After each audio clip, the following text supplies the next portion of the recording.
All right, let's review our trip. Oh, review. So we took off on a jet plane. Saturday, June 13. And Landed at 6SO Airport, Big Timber, Montana, where Robin greeted us. yeah, not before our Uber to get to the airport never showed, but they waited for us. And 6 bags of stuff, most of which were to fill the RV.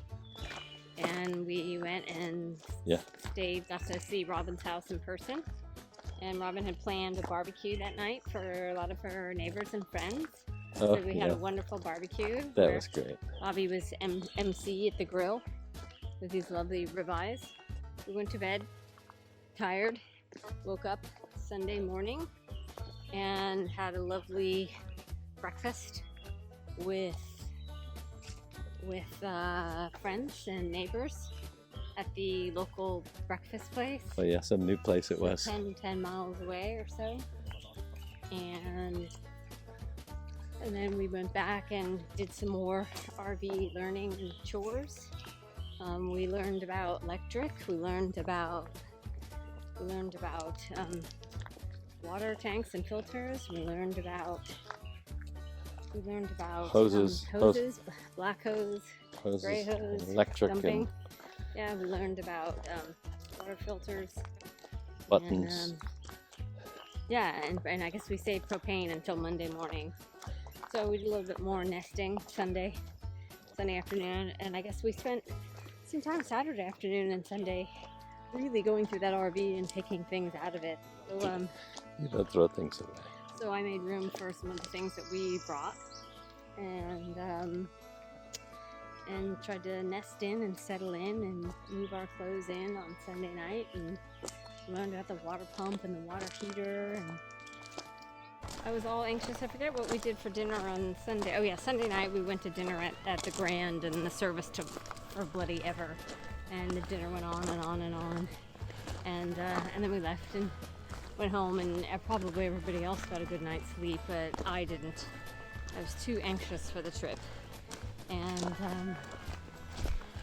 we woke up and took the last of our stuff from Robin's house and put it in the RV, cleaned out the refrigerator of stuff that we brought, and moved it in the cold RV refrigerator by this time, once it had had 24 hours to really get cold. And we Except for mud. Bobby went and filled up with propane, right? Yeah. And then we went to a neighbor's house and used her city water hose to fill up the water tank.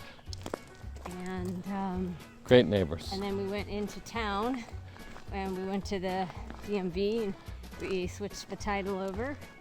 And then Robin went to the insurance place while I went to the hardware store, and I got some wooden spoons and a can opener. Tried to do do business with a local company, but he wasn't licensed for Virginia. Yeah. So, and of course I couldn't help but stop at Crazy Woman Gifts and bought 2 necklaces. Again. So, bought 2 necklaces, a black one with silver ovals, and this cool leather one, leather strips, or looks like leather. Maybe it's vinyl, I don't know, but it's brown leather. No, it's leather. She wouldn't do that. And she's crazy, but she wouldn't use and then we gave hugs plastic. and kisses to Robin, and we were off. And Robin didn't mind giving us hugs and kisses, even in the age of COVID-19. And we were off. And we started driving. And our first destination was Black Hills National Forest. And we arrived in the early evening after some stops. We made a stop at Walmart, and we bought some food, some water, and some glasses. Because one thing I didn't want to bring on the flight in the suitcases was glasses, for fear that they would break. So it turned out that all the liquids that we brought on the plane did explode because the plane cargo space wasn't pressurized. Oh. So yeah, something opened up. Depressurized or whatever. So anyway, it was so yeah, we had a lot of incidences with like salad dressing and and other items. Toiletries. Toiletries went amok. But anyway, so we learned. So, I feel like we were really well prepared for what we had packed. And the lists, what we needed, were on target. And I feel like we had, food. We just really stopped at a Walmart once to get some things. We really stopped at the market only twice in 9 days, really, to get some fresh stuff. Yeah, I thought that was a better idea than going each day trying to find a place to pick up those kinds of things. And we did. We had taco night on Tuesday. We had grilled chicken. Right. You can do it. It's just a little bit uphill. So, yeah. We had pork chops one night, grilled outside on the picnic table. There's a picnic table every place we stopped. Every Except for Indiana, they didn't have a picnic table. Right, but we brought our own. Brought our own little table. We brought our own little table. We were able to use it. Yeah. So first night was because we're prepared. Black Hills National Forest. Black Hills. Second night was in I picked that one. Sioux Falls. And I picked that one. Bobby picked it, and it was a lovely little dam. And you shouldn't curse. and there was a noisy train that went back and went by, and it woke me up. I wasn't really. The first two nights, like, I picked places that were next to trains. Yeah. Funny, it doesn't say that in the brochure. 12:30 a.m., 1:30 a.m.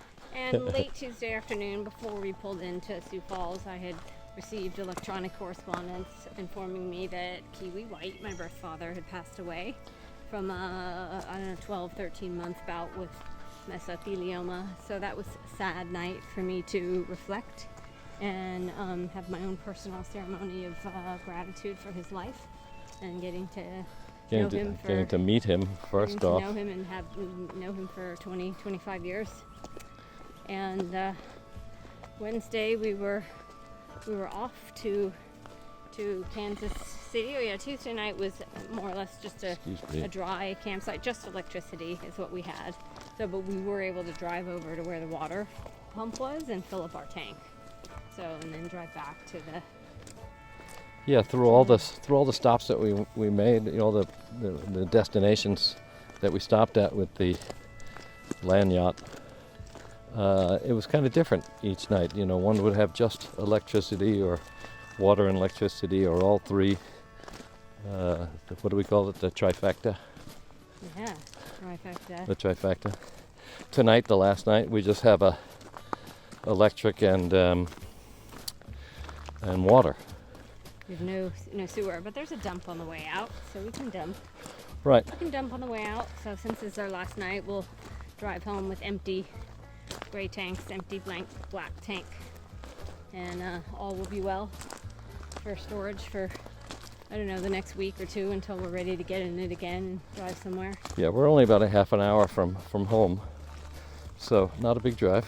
Yeah. And we'll unload the stuff we need to and decide where to put the camper. Our cousins Wendy and Serge jokingly said just put it in the driveway. But of course I want to make sure that they're serious about that before I pull in with a 24-foot fusée. Let's finish the review of the week. So we got through Monday and Tuesday, and Wednesday Kansas City.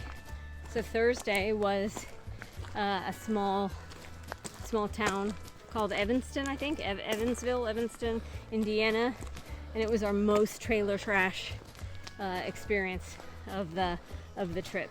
Yeah, they had some trailers there that must be from the 60s. They haven't moved. They aren't gonna move. Yeah. Some permanent residents. There's people there. that are permanently and we residing. met a couple people there that had been really down on their luck from COVID and lost their jobs. Right, lost their job, lost their house. So, yeah, tough times there. And then we were up early and headed east to West Virginia, where we had a beautiful experience at Beach Fork State Park. Oh yeah. And I would love to visit there again. Spend more Love time. to- Let me get out of the mud here. Yeah. Go to the right. Love to go back to Beach Fork State Park. They really had their act together at that facility, which was nearly full. I think they said every site was taken. And they had electric there, and they had water you could access upon entry and exit, and a dump station you could access upon entry and Really, really exit. well organized, and Good signage, cute little store. the place was manicured beautifully. Beautiful grass trees. We Yeah. were sitting under this tree Oh, in yeah. the birdhouse, and the birds kept swooping our heads, coming and going to the birdhouse. Yeah, we did a Zoom meeting, Yeah, that was Friday night. a and then- sibling Zoom meeting, and this bird kept dive bombing me, and then going up to the tree until I turned around, and I saw a man-made birdhouse, but apparently it was active, so we moved. Saturday morning, we departed from the lovely West Virginia Beach Fork State Park, and we drove northeast into Shenandoah National Park, where we did not have a reservation for camping because there wasn't any availability on the website, and we tried to call and we waited over an hour on hold and never got through. So we were just gonna wing it in terms of seeing if a spot was available. Because And we entered the park in the middle at Swift Run Gap rather than the north or south sides. We just drove, I think it was like 8 miles north to Lewis Mountain campsite, which is a campsite that was originally a segregated campsite for African American guests early in last century. And we found a spot there. We got the second to last spot, first come, first serve. Michelle really had that on her list of things to do. I really wanted to visit that campsite because I knew it was smaller, and it was a campsite that I had not been to before. And the history. I was excited about the history of it. Yeah, so we got You want to take a break? We got to spend a night at Lewis Mountain campsite, and when we woke up in the morning, it was like a magical, mystical experience with fog and steam, and the temperature had dropped, and we didn't have to sleep with the AC or anything. And it was just wonderful. So we got up and we walked for about an hour and a half on a short segment of the Appalachian Trail. And then we had to be checked out of the campsite by noon, so we did that. So it was lovely to get that visit at Lewis Mountain in Shenandoah National Park. And then we drove just a mere 2 hours, because most other days we were driving 400 miles, usually 6 hours. Yes, it was. It was a lot. It was a haul. It was between 400 and 500 miles a day, which is a lot to take on. I was getting tired of driving on the day 3, I think. The So- long, flat Midwest. Yeah, I had Michelle take over, and then all of a sudden, Michelle's driving through the busiest intersections that we hit in the entire drive. In what was it?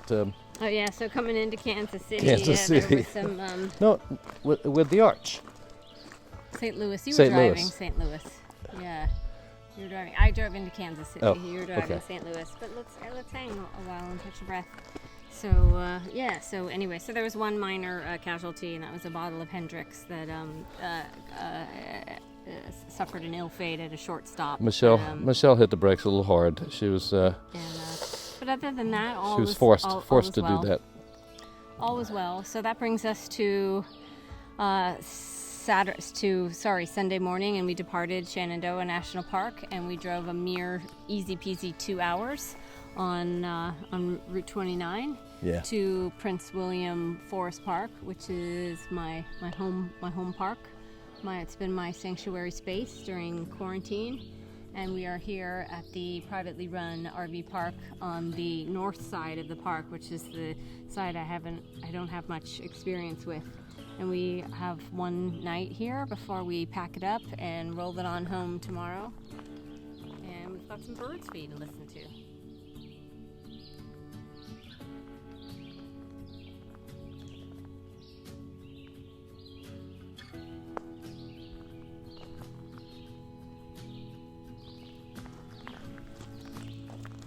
So it's been an educational trip. It's been an interesting trip to see the middle of. This is the first time that my brain has visually connected one end of the country, or the west side of Montana to the east coast, the eastern seaboard. And how everything changed from state Very to much state. changed. The terrain changed from Montana to South Dakota. Yeah. It changed from South Dakota to the Indian Reservation. It changed from Right. the Indian reservations to the cornfields of Iowa, of Kansas, and the wheat fields of Indiana. And it changed yeah. to this urban environment of St. Louis and Louisville. Changed again to the foothills of the Appalachia And Kentucky just had this beautiful green color to it. Yeah. And here we are walking through Michelle's local park, I'll say. It's 30 minutes from home, but it's got so much to offer.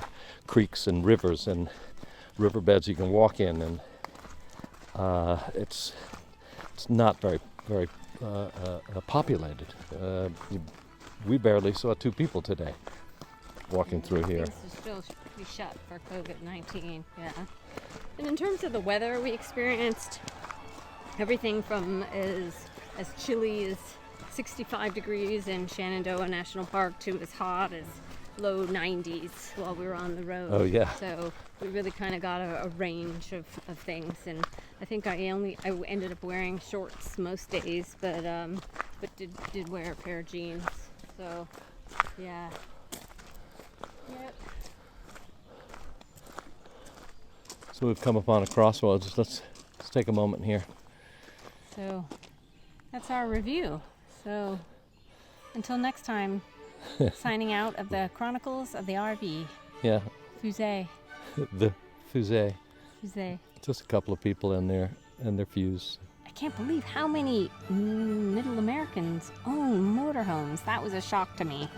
Like, it seems like so many motorhomes on the middle of the country, whereas I'm used to the urban landscape with people in their small, tiny cars. Yeah. But anyway. All right. We'll talk to you soon.